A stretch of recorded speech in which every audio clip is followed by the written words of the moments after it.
আজকে রান্না করব 2 কাপ চাউলের পোলাও। আমি এখানে একটা হাঁড়িতে 4 কাপ পরিমাণ পানি দিয়ে দিব।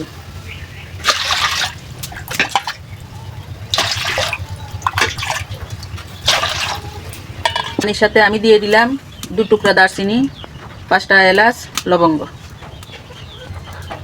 দিব গুঁড়া দুধ পরিমাণ মতো দিব, স্বাদ মতো লবণ দিলাম। দুধটারে আমি ভালোভাবে পানির সাথে মিশিয়ে নিব।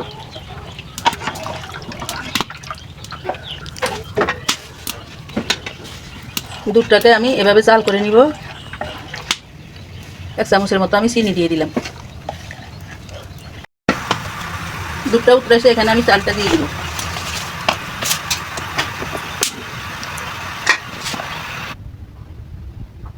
ছয়টা কাঁচামরিচ দিয়ে দিব,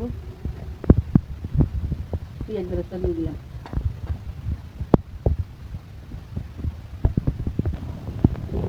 দুটা চামচ ঘি দিয়ে দিলাম। ঘি দিয়ে এখন আমি ভালোভাবে নেড়ে ছেড়ে দিব। দিয়ে দিব আমি 4টা আলু বোখারা,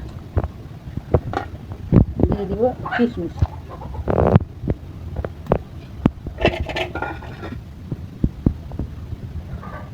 এবার আমি ঢাকনা দিয়ে দিব।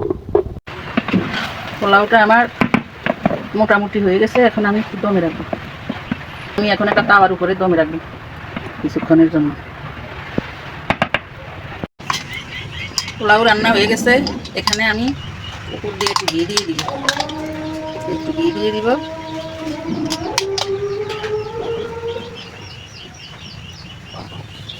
বেরেস্তা দিয়ে নামিয়ে নেব।